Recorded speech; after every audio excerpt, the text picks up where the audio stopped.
Okay, class, this is video number 2 of Grammar Week. Number 3 will happen over the weekend. So the idea here of what we're going to cover, we've already done active and passive voice. Now we're going to work on pronouns. So specifically pronouns and their antecedents. So as a quick review, a pronoun replaces a noun. So some common pronouns include I, we, she, he, it, they, them.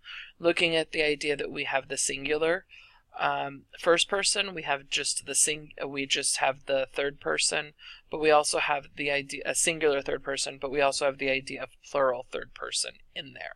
Okay, so an antecedent is the noun that was replaced by the pronoun.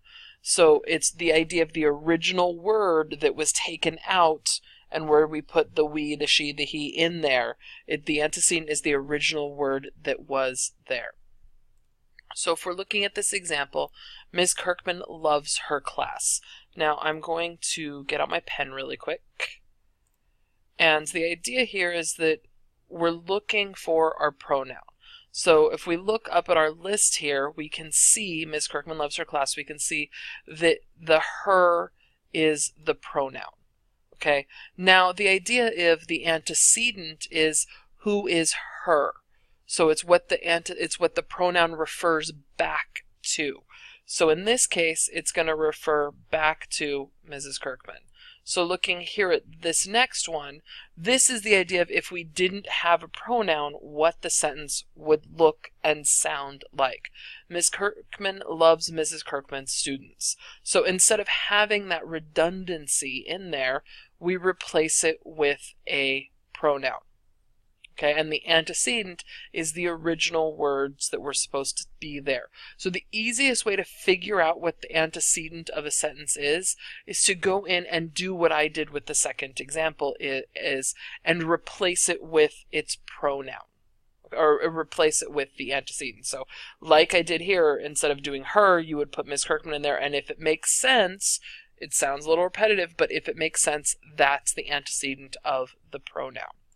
Okay, so looking at some practice here, I would like for you to write these in your notes like you did with the active and passive ones from the last video. And I want you to do what I did, is I want you to circle the pronoun, and then I want you to draw an arrow back to or in front of the antecedent. And a sentence can have more than one pronoun. And when it has more than one pronoun, it has to have other antecedents. The antecedents can be the same for it, but looking at the sentence to make sure that you understand that. So there are 3 sentences here. Joe saw Jill and he waved at her. Ed Blaker promoted Bill this morning. He will go on the Washington trip next week. The rain continued to fall and the mud grew deeper until it finally stopped. Now the idea, remember, write the sentences down, circle the pronoun, and then draw an arrow back to its antecedent.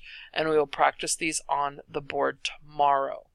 Okay? Make sure that you pause so that you can write the sentences down before you go on to the next part of the video.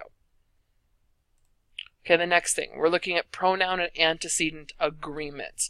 The idea is that a pronoun and its antecedent must agree in gender and number. Gender meaning if your subject is female, your pronoun needs to be female. So if you're talking about Jane, your pronoun needs to be her. Okay, number meaning if you're talking about a plural subject, you need to have a plural pronoun to go there. Okay, if you're talking about a singular subject, you need to have a singular pronoun that goes there. That's what I mean by gender and number. So looking at some samples here, Jane called her friend. So the idea that Jane is a female and the pronoun is a female. So the idea is that they actually agree. This is singular, this is singular, this is female, this is female. The next one, John called his friend. So we have the masculine John, and we have the masculine pronoun. So they agree. Okay? This is singular. This is also singular. The next sentence, the girls finished their job.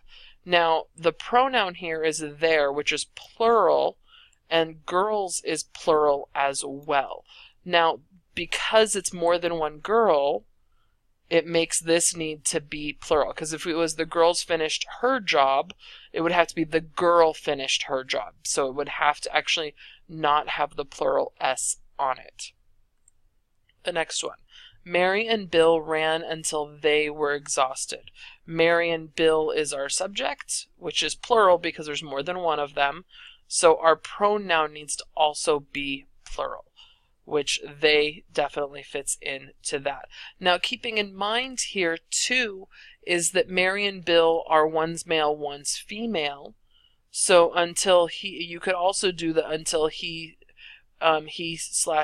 were exhausted, but the better way to do it, the much better way, is just to put it as a they instead. The next one, the class decided it wanted to do the project. Now, the pronoun is it. It is a singular pronoun. So we need to make sure we have a singular noun to go with it. In this case, our noun is what we call a collective noun. Collective nouns act as a singular because the class itself is a singular entity. Okay? And because it acts as a singular entity, it goes with a singular pronoun. And the last one. Each of the boys had his assignment ready. We know that his is our pronoun. Now, the idea here is you're probably thinking that boys, because the pronoun is his, you're probably thinking that boys is the antecedent. It is not. Okay? Of the boys is actually a prepositional phrase. So each is the subject. Each is singular, so our pronoun needs to be singular. We know here that the each is masculine because in the prepositional phrase we find out that they're masculine.